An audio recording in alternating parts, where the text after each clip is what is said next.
Welcome back to RGR Craft. It's been a little bit, but we found a reason really just to drink beer. And we're going to tell you about something today. I'm Ryan Tracy, and this is Mike Monhow. How are you, Mike?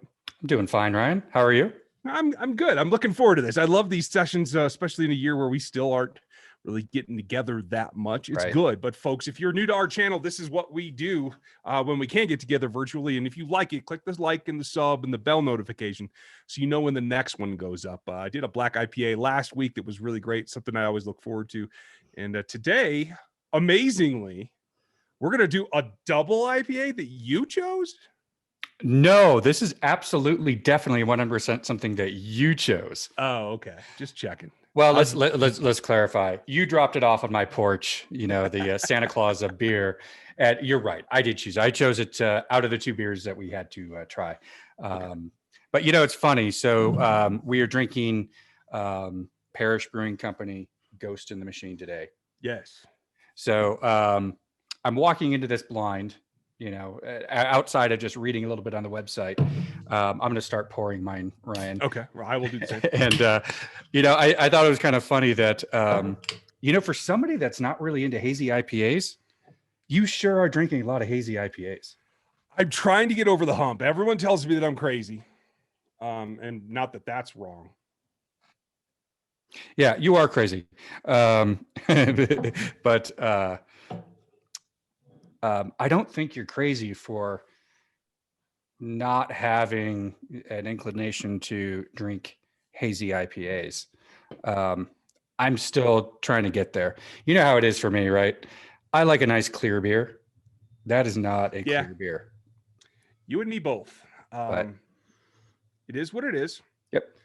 And we thought we'd do it because I always get comments, hey, how come you always do West Coast IPAs when you talk about beer? I'm like, well, because of this. And it does smell great. They generally do. They generally should. And the nice thing, I will give them credit down in Parish, who I've actually been to a couple of years ago when I was down there in the area for a football related activity. It's a nice brewery, and I think they do a good job. And so that's why this was one that I was willing to take a chance on, because I hear good things about the beer. It happens to have your favorite hop in it.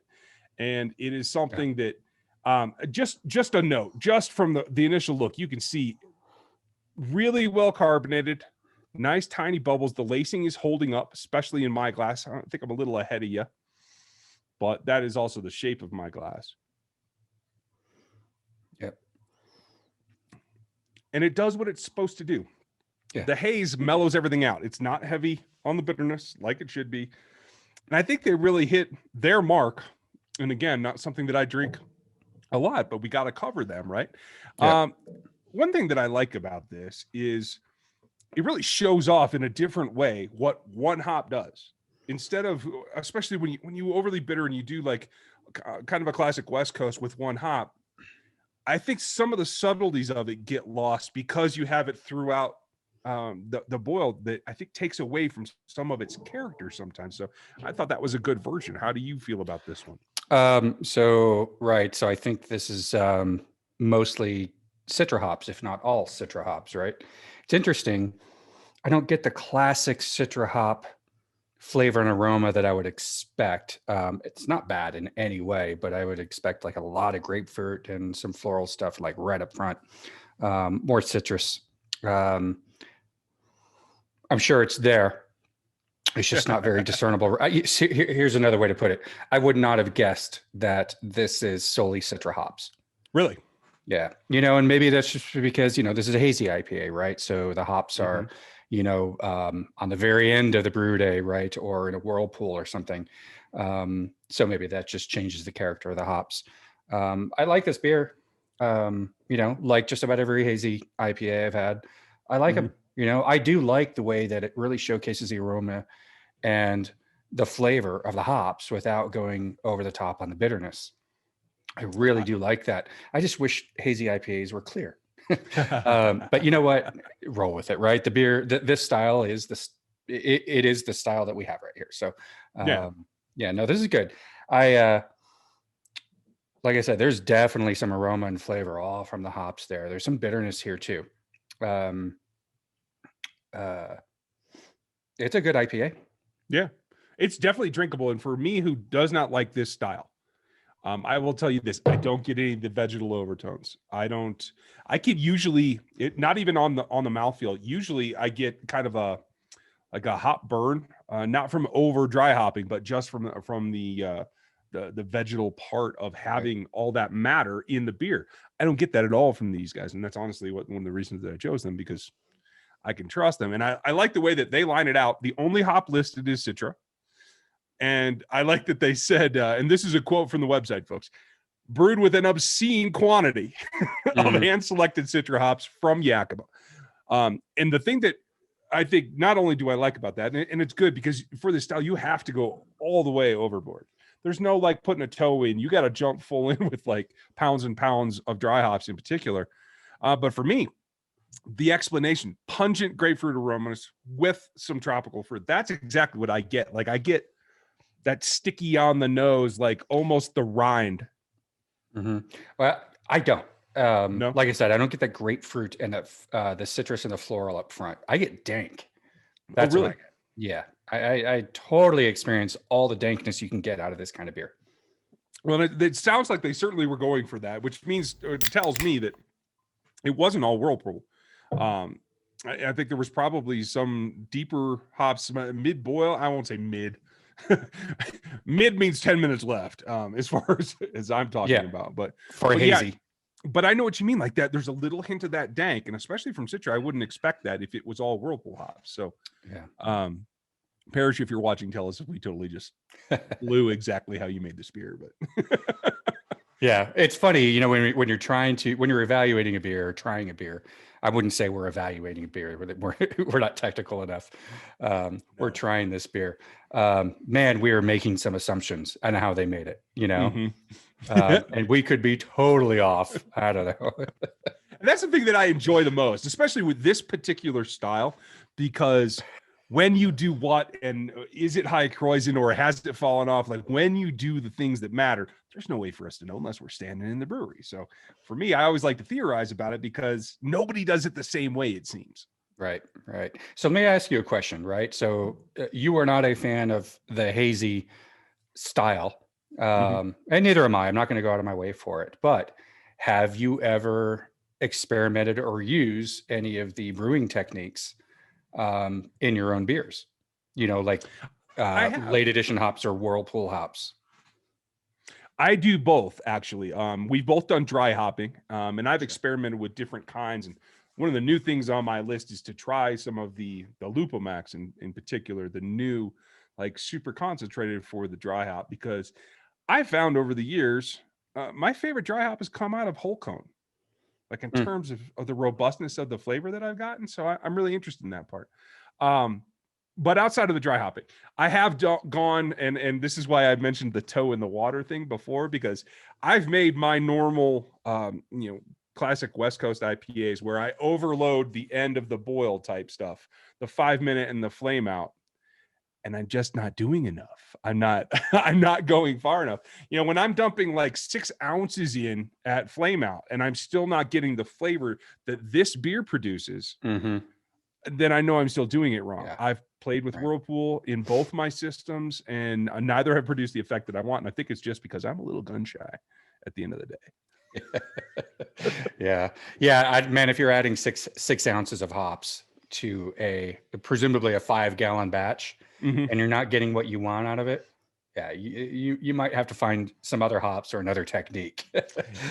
And especially there's always things related to altitude for me in particular that change everything. So again, I think I need to shift my hops farther back and do the dry hopping at a more robust level, because I've been trying not to concentrate on that because it's hard to get whole cone in a lot of things, and that's been my focus. But I will say this: I have experimented with the lower temperature, shorter duration dry hop that seems to work for Scott Janish and some of the IPA researchers. And I have found that gets me as much flavor as a full like 5 to 6 day run at, room temperature. Sure. I don't experiment with hops that much. You know, the experimentation I do in my brewing with hops is finding a good recipe and then changing out hops, like different combination of hops and different versions of that recipe. As a matter of fact, I was going to brew a couple of weeks ago, my red ale, and I've been brewing this for maybe 7 or 8 years now, Ale X. And I see X, right. Thought you were giving me some gang sign or something, dude. So anyway, yeah. So ALX, I love this recipe, right? It's a perfect, it's a real simple recipe, but I can swap out hops and experiment with different combinations. That's what I like doing. That's the kind of hop experimentation I like doing. I don't feel like I need to get more hops or more character out of my hops in my brews. But that's me. That's my taste, right? But alas, I am not able to brew right now, though. I don't have my equipment. So another story why you haven't seen much from us in the last month, folks. That's right. That's right. So yeah, so I went to brew my ALX a couple of weeks ago. Actually, it's been 4 weeks now, actually. And I could not get that thing to heat my mash water. And so I was in probably for 90 minutes waiting for that to get from 51 degrees to 154, and I just never made it. Actually, it did eventually make it. But there was obviously something wrong with the equipment. So I just kind of bagged that brew day and put some info and data together to send to Grainfather. And there you go. Support team handle it. And I'm still without a boiler on my Grainfather that works. But after going back and forth with Grainfather for 3 weeks, they must be swamped. And I don't know, maybe with COVID, maybe understaffed. I have no idea, but it was really difficult to keep a conversation going with them. But they eventually collected enough information from me and said, you know what, there's obviously something wrong. And they're sending me a new boiler. And ironically, the boilers that they have now don't work with the with the control box that I have. So they're sending me a new control box too. So I'm a little bit disappointed. This is the third time I've had something go wrong with the Grainfather, but I have to give props to them. Their support is top notch. They've never questioned it. They gather enough information to figure out what's going on, and then they send me a replacement part. So good on them. But in the meantime, I'm still waiting for a shipment so that I can repair my equipment and get back to brewing. Well, and that'll be good. I mean, good for them for having the wherewithal to provide this customer support. I think that's important, especially when it's a single vessel. So when it's a system like that, much like my Pico brew, when anything goes wrong, the whole thing's down. So you can't make up or use a different vessel or use a different heat source. So I think that's important, and I'm glad to hear that. So when you do get it up and going, in the next time that you make IPA, like, are you drifting towards the hazy in terms of when you put hops in? I know you're not aiming for that style, but will you experiment now a little bit more with adding hops at different times in different ways? No, really, I'm not interested in getting that much out of the hops, right, in the aroma and flavor. I'm fine with the beers that I make, and I like them. I don't need to get more out of it. I just like the hop combinations. That's what I like experimenting with. That's cool. I'll let you do the hazy stuff and all the experimenting with whirlpooling and everything. We'll see. There's a reason that I buy IPA. Right. Yeah. Right. Okay. So give me this one then. Is there anything, obviously citrus, one of your favorites, in your next ALX? Like what's your next flavor flip? Which hop are you substituting? I don't know. I'll tell you what, the ones that have worked really well are Citra and Amarillo. That's a pretty classic combination. Yeah. Man, the one that I like the most, the combination that I like the most, and everybody's going to go, whatever, dude, is Centennial and Cascade. It's like it's a classic. Yeah, go figure, right? I love it. I can't get away from that. It's just, it works. Maybe it's just because with the malt bill and the recipe that I have, maybe that combination just works really well. Maybe it just really works really well on my palate. I don't know. I like it. I'll even dry hop with those too, but Cascade and Centennial and Cascade just work really well. I love it. I remember that, Ryan and you and I were at a big beers festival in Vail This was a long time ago now. And I remember it was one of the earlier ones. You probably have no recollection of this, but probably not. The early ones, I was a madman. Yeah, right. But we were in one of the seminars, right? Before, outside of the actual tasting, so they have educational seminars and something, I remember one of the speakers at one of these seminars, kind of dissed Cascade and Centennial, said, I'm never going to brew with Cascade and Centennial because it's like too cliche or something, right? I'm like, screw that. They're good hops. There's a reason why they work. I'm not so proud that I'm not going to go out and just, showcase those two hops in my beers. Those are the ones that I think work really well. But to answer your question, Citra and Amarillo work really well. I can probably dig up into my recipes and find some other combinations. Can't think of anything at the top of my head. We should talk about that sometime. We should. I think that would be good, hop combinations. I would love to try one day again. You're going to kill me. I think you know what I'm saying. Where you're going. Yeah, Sriracha Ace. But maybe we can do it right this time. Oh, I just did a hoppy amber there in the early winter, right around Thanksgiving, because I didn't end up doing the Kolsch because I didn't have a house full of people this year. So we backed off. And I went with a hoppy amber, much like the base bill from that beer that we did years ago. And I just kind of threw everything at it. I mean, I had all kinds of stuff. I had Brew One. I had some Amarillo. I had, I think I had a ton of Cascade. So I threw it all in different combinations, and then I ended up dry hopping with all of them. And it came out really nice. It just wasn't, it was a hoppy amber. It wasn't an IPA. So now I got to back off the grain bill, get back to an IPA grist, and then I think I'll be fine. It was a lot of fruit there. And so as much as you get fruit flavor out of hazies like this, there was still some fruit flavor in that, even though it was built like, an amber grain bill, but with a classic, like West Coast kind of IPA schedule. Right. It worked. Yeah. I think going forward, I'll probably match around. I'm going to go back.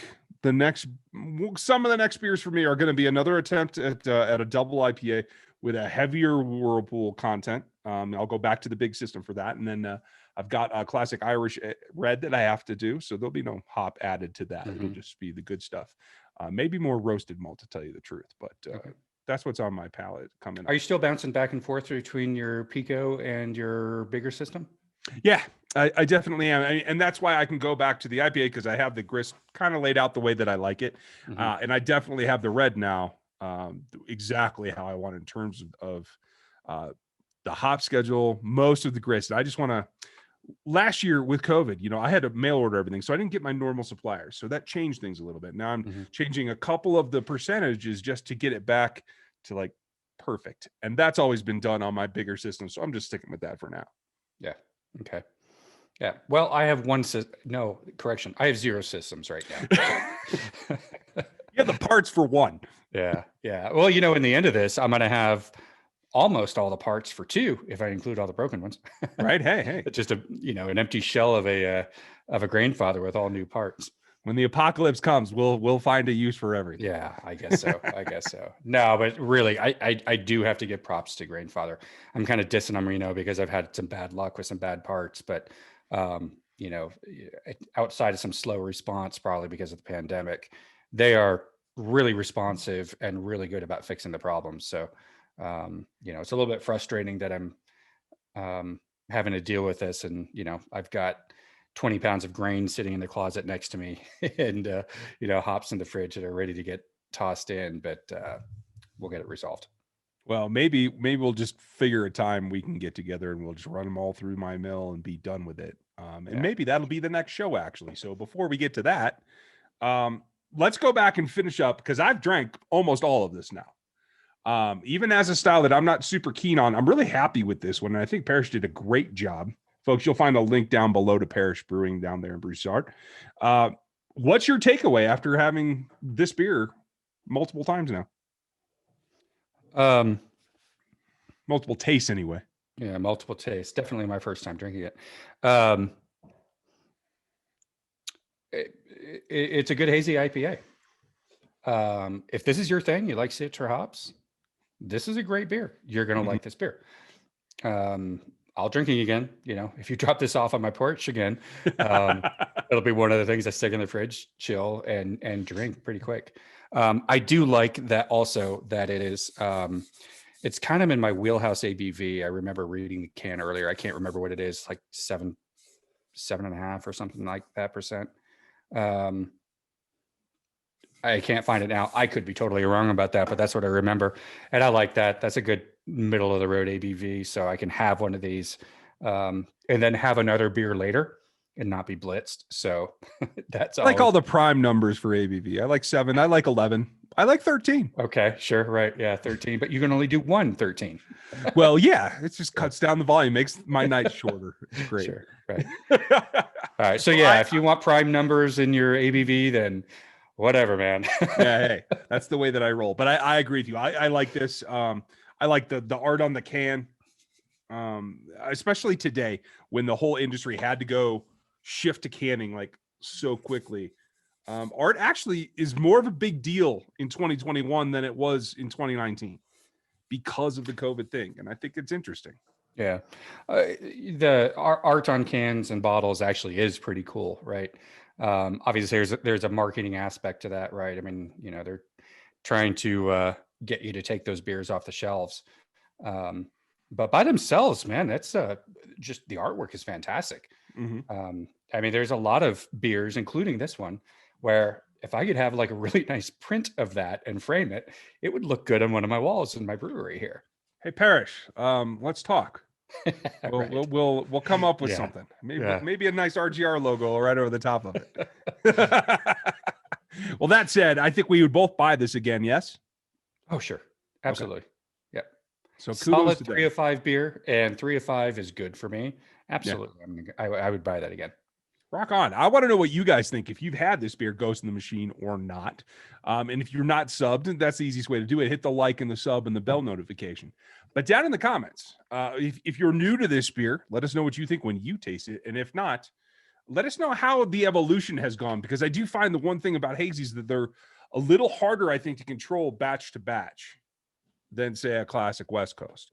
So, hey, I'm interested in what everybody thinks out there. This is it for us today. But Mike, thanks for the time. And of course, let's drink something else. Let's do that. Okay. It sounds like a good plan. Folks, we're going to go have another beer, but you guys have a good night. And we will talk to you next time. Cheers. Be good.